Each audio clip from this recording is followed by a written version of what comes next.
Although the current consumer bias in the mass market leads towards the sport utility vehicle and crossover genres, there will always be a place for the glamorous roadster niche. Now, you could argue quite successfully that BMW has shown a true attunement to creating roadster recipes that are quite simply delectable.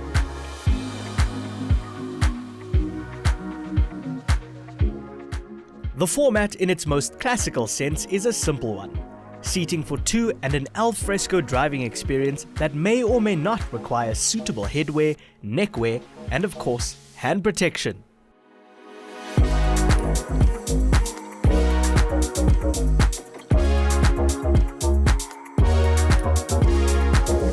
In order to fully understand the present, we should look to the past, and BMW has an illustrious history in this regard.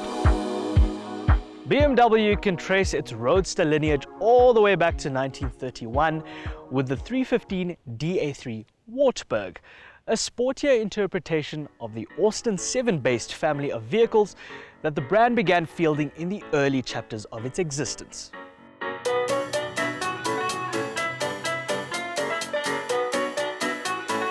The year 1936 came around and the 328 joined the fray.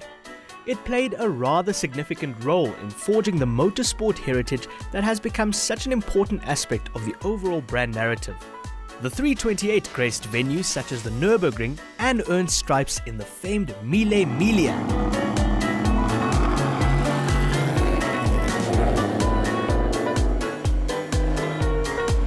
It would be 16 years before BMW launched another roadster, but many will agree that the gorgeous 507 was worth the gestation period when it launched in 1956.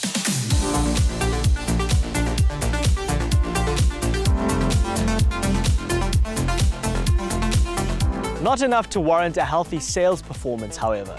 BMW fell short in the thousands of units it had hoped to ship to the North American market, and the plug was pulled in 1959 after just 252 units were made. A spectacular commercial flop.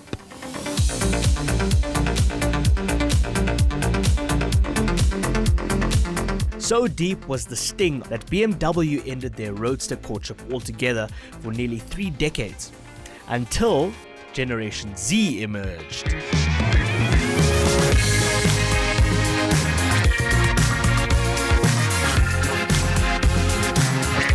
Now this was where the story picked up. It was the year 1987 and the BMW Z1 made its debut at the Frankfurt Motor Show. 2 years later, it went into production. Now the Z denoted the German word for future, which I am unable to pronounce.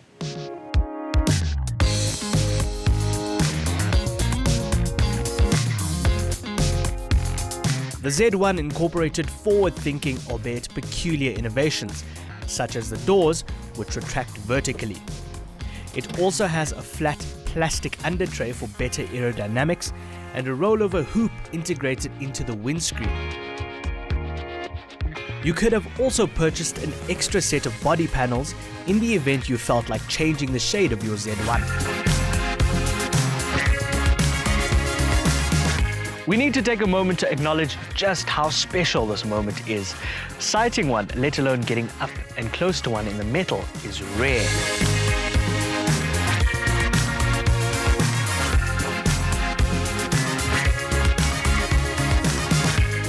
Next to punctuate the Z Chronicles was the 1995 Z3. Then came the 2000 Z8, whose creation was inspired by the spirit of that 507 from yesteryear. Then in 2002, it was the turn of the Z4, which has become the most enduring nameplate in the Z lineup of cars because it evolved into 2 subsequent iterations, the E89 code of 2009 and the G29, which was launched in South Africa this year.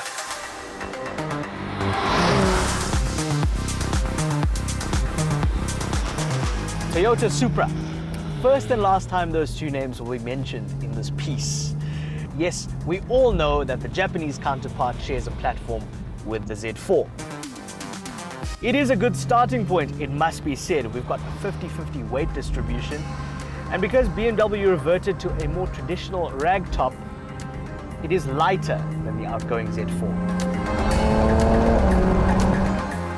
Pace is a notable forte of this M40i derivative, with its boosted 6-cylinder serving up a hearty 250 kilowatts and 500 Newton meters to the rear wheels via an 8-speed automatic transmission.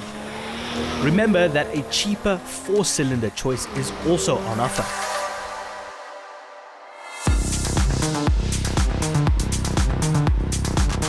But if you want the wind to ruffle your hair with more conviction, this M40i is obviously the one to have.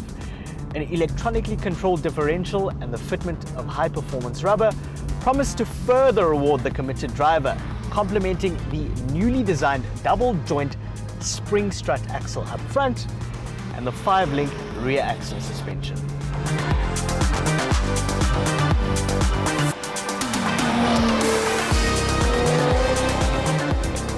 There was simply no way it would rival the directional agility of the Porsche 718 Boxster, which has its engine in the middle. But this is not to say that the Z4 is subpar. It simply offers a more cosseting and more forgiving texture that is on the tourer side of life. A character that lends itself well to all those alluring and tasteful roadster notions, which may involve dispatching a pleasant cross-country journey from inland to your coastal retreats for a bit of sea and sand. If I leave now, I can be there by sunset.